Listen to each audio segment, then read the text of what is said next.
alieno sayuntaleya huntale janine taterei hoetunge jalini taio paratelahi ukalalina nunne ashaya toehi ataya lokalakalakalakalaayotolo imshautalelaniam patalaya talana tue anche tonono te.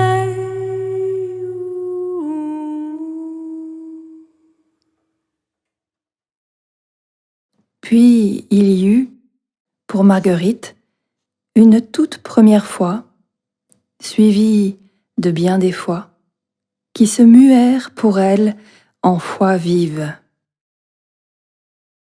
La fête de Marie était passée, apportant les orages de fin d'été dans le ciel de Valenciennes et la cour du Béguinage.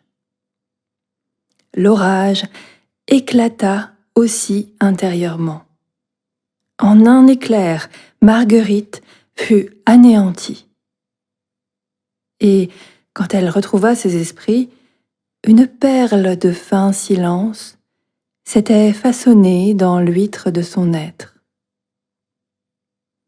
Elle n'était plus rien, dépouillée de tout, toute présence à la vie. Elle était là, sans plus rien penser, ni vouloir, juste là.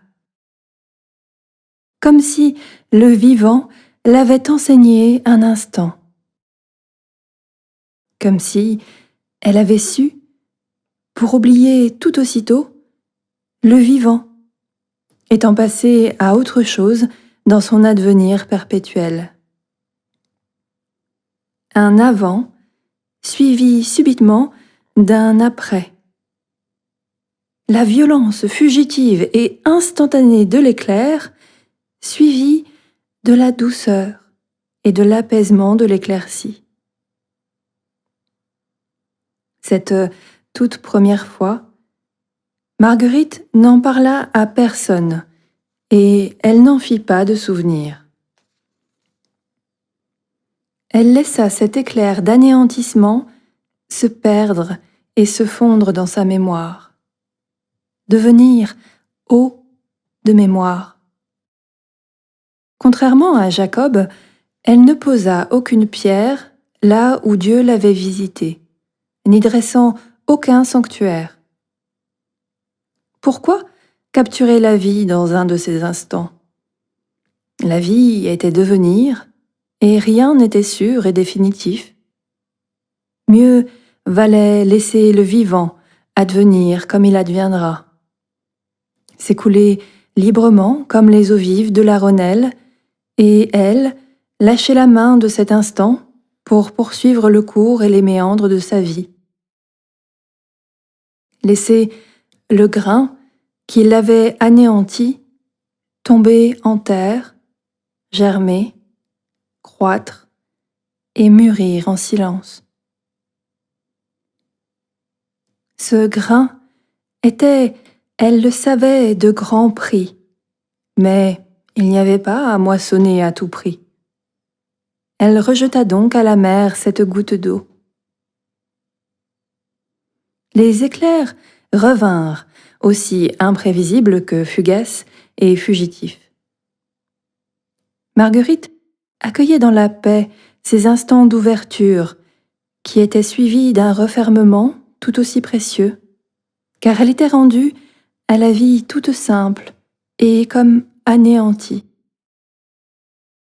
Il lui avait fallu passer par le doute, connaître l'épreuve de l'égarement et du péril pour se voir désormais, non pas terrassée par la foudre, mais anéantie par l'éclair. À chaque fois, elle se retrouvait les deux pieds posés sur la terre ferme du quotidien, dans sa maison du Béguinage, la salle voûtée de l'hôpital ou les rues de Valenciennes. Lui restait simplement l'impression vivante d'avoir été ravi et capturé. Comme un lapin qu'une main attrape par la peau du collet, ou un poisson sorti des eaux par un hameçon attaché à un fil de pêche. Si elle était rendue à la terre ferme, elle avait bel et bien été enlevée ailleurs. La tête hors de l'eau, les 2 yeux grands ouverts. Très vite, Marguerite se laissa faire, y voyant la main de Dieu et prenant goût à cette joute amoureuse. L'époux qu'elle avait désiré par amour, voilà qu'il se présentait à elle, non comme un époux respectable, mais comme un amant subtil. Son amant s'y connaissait en chair, en cœur et en esprit de femme. Dans ces instants d'illumination, Marguerite semblait tout savoir de lui, mais elle l'oubliait aussitôt, car l'instant suivant, il avait d'autres traits sur le visage et d'autres paroles sur les lèvres. Cet amant subtil recherchait en elle non pas l'âme pieuse vêtue de noir de la Béguine, mais la fille de la Rhônelle, celle dont la finesse égalait la pluie fine, les fines herbes, les tissus fins. Marguerite était recherchée dans sa liberté, son lignage, sa noblesse d'âme. Elle sentait que raison serait sourde à éclaircir le mystère de ces éclairs, qu'il lui fallait plutôt se fier au fin entendement d'amour pour en comprendre la subtilité, à l'intelligence de son cœur, au ruissellement de sa chair. Si Marguerite osait quitter la main de ces éclairs, les laisser derrière elle, les infuser en elle, c'est qu'elle savait, enfin, que Dieu est partout, et pas seulement dans les lieux de prière ou dans les bonnes œuvres. Son amant, non pas volage, mais volant et virevoltant, lui miroitait une vérité toujours nouvelle, toujours vivante. Il l'attendait, le soir sur sa couche, dans le toucher du drap de lin. Il l'attendait au détour d'une rue, dans les couleurs chaudes et froides d'un étal de fruits. Il l'attendait dans l'angoisse d'un regard sur un lit d'hôpital.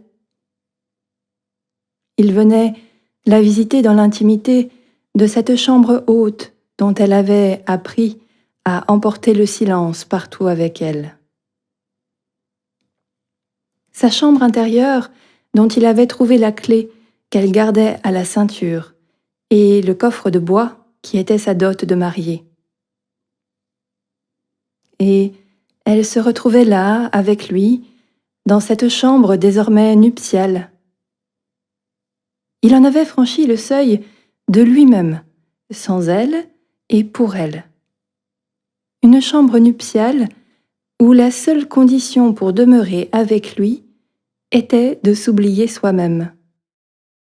Oublier d'être à soi, pour ne plus être qu'à amour.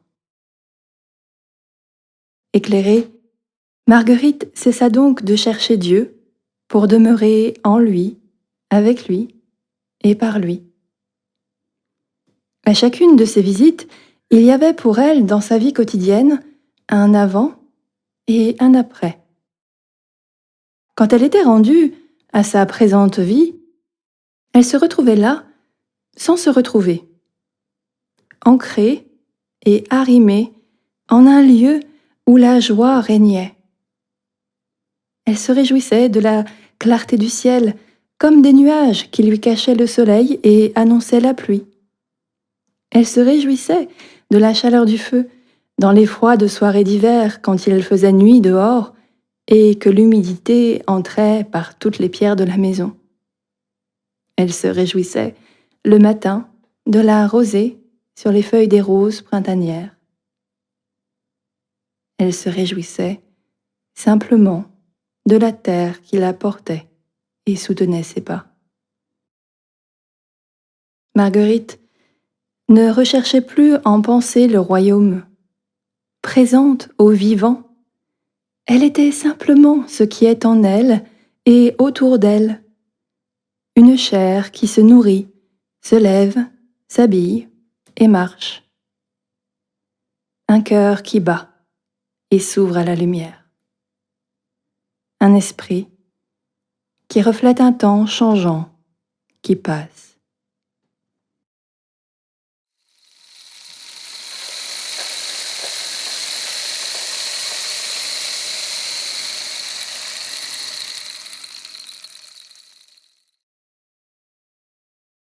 Était-ce là le secret du royaume du vivant? La lumière? Un océan de lumière? De fait, de jour comme de nuit, par temps de veille ou de sommeil, les paupières de Marguerite s'ouvraient pour laisser passer une lumière vive qui touchait la prunelle de ses yeux qu'elle avait cru vides et éteints comme ceux d'un poisson mort. Elle voyait dans le visible et l'invisible, elle voyait au présent. Contemplant en son âme la gloire lumineuse qu'elle possédera sans fin, elle comprenait que le vivant était fait de lumière, drapé dans la lumière. Une immense clarté qui rayonnait au-dedans comme au dehors d'elle-même.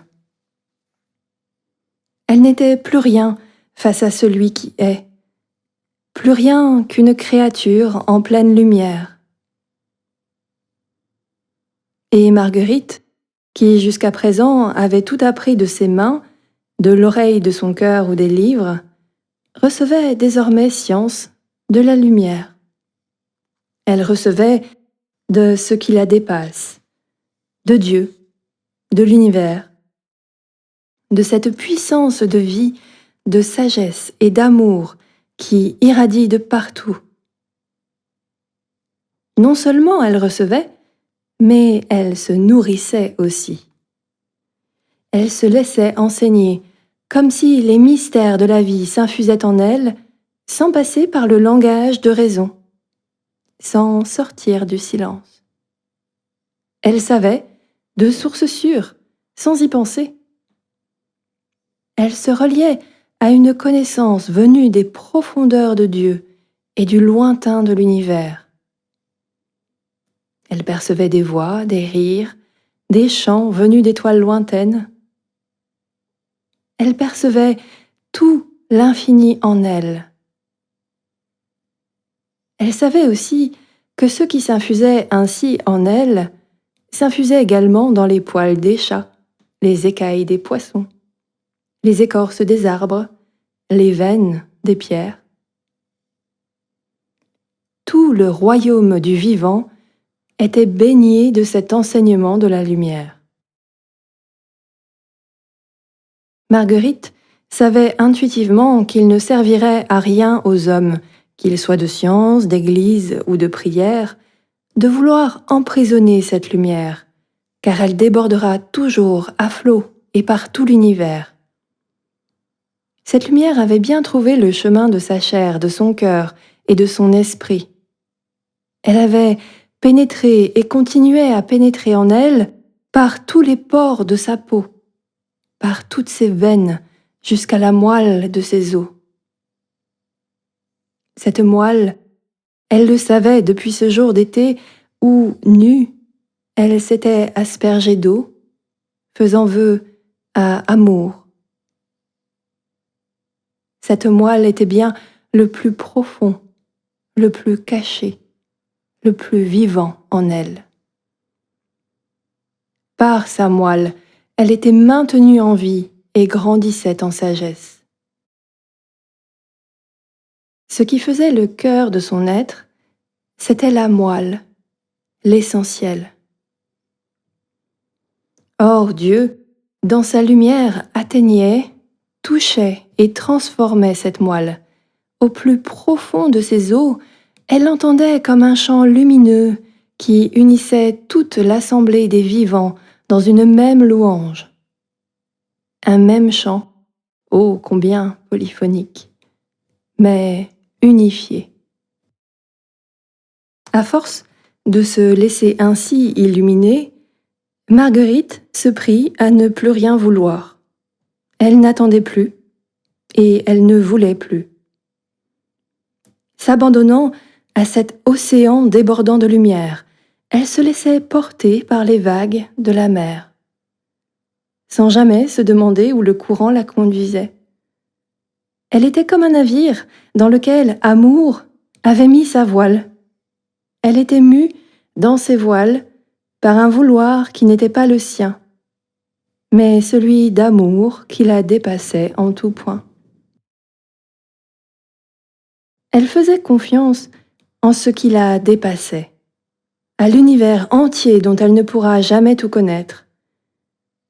Elle baignait dans une profonde confiance, sans peur, ni armes, sans défense.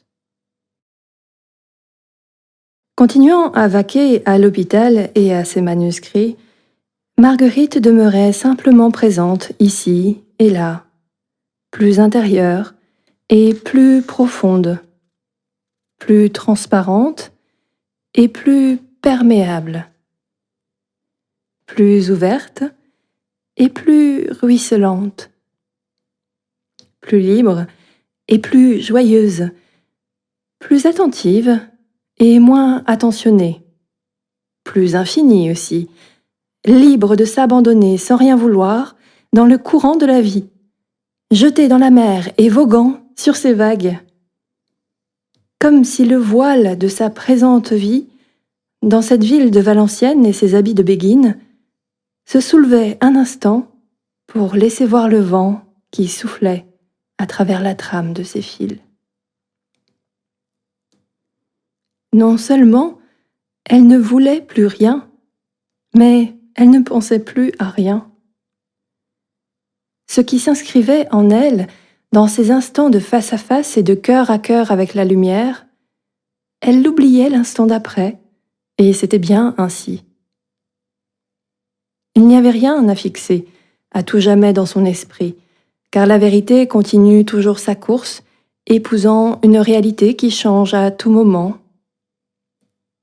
Si elle avait voulu arrêter le vivant en pensée, elle n'aurait pu l'instant d'après voir toute chose nouvelle. Marguerite comprenait que l'univers ne se répète pas. Il révèle, instant après instant, la légende d'un Dieu se donnant et créant dans une abondance de lumière, d'un Dieu vivant que nul ne peut vraiment connaître. Si Marguerite savait, c'était d'un savoir qui ne s'accumule pas, qui ne s'amoncelle pas. Comme le disaient les évangiles, à quoi bon remplir ces greniers de connaissances si la vie vient à vous être retirée dans la nuit? Tout à ce rien vouloir et à ce rien savoir, Marguerite retrouvait le luth de son enfance dont le vivant pinçait les cordes. Ses confesseurs lui avaient si souvent rabâché que l'essentiel était dans le bois de l'instrument, mieux, dans le musicien, ou la musique même. Mais Marguerite savait, comme elle le savait déjà enfant, qu'il en était autrement. Tout se jouait dans le vide de l'instrument, dans sa caisse de résonance. Il lui avait fallu écouter en silence, à l'intérieur d'elle-même, jusqu'à ce qu'il n'y ait plus de conscience qui écoute, mais l'univers entier qui vibre de lumière. En fille de la Rhônelle, Marguerite se donna donc à cette haute mer, perdant ses eaux et son nom, mais pas la force qu'il lui avait fallu pour gagner le grand large. Cet appel de l'ailleurs qu'elle avait entendu enfant et auquel elle avait répondu en entrant au béguinage, l'avait conduite au seuil d'elle-même et de ce qui la dépassait entièrement. Elle s'était trouvée jetée dans ce qui la dépasse. Elle avait lâché prise sur la conscience de soi et l'attention à soi pour se jeter libre dans les profondeurs de la mer. Perdant en cela son nom et l'esclavage d'elle-même, se déprenant de soi et de tout ce que sa chair, son cœur et son esprit de femme savaient. Découvrant la joie d'être et la vraie liberté hors de toute clôture, celle de son entendement comme celle de ses puissances et impuissances d'aimer. Épouse de la lumière, elle était ouverte à la vie et à cet ailleurs qui non seulement l'avait créée, mais aussi maintes fois recréée.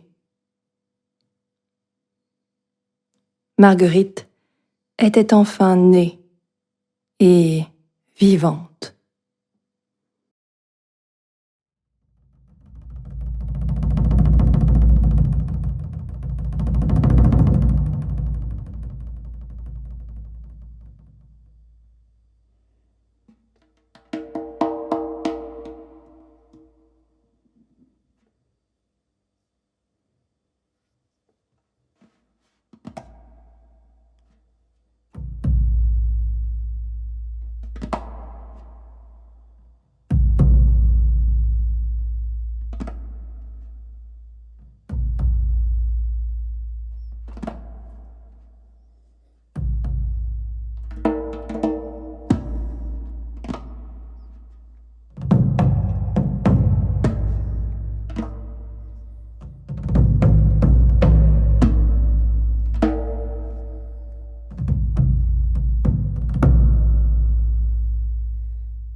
Sono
Hey yo.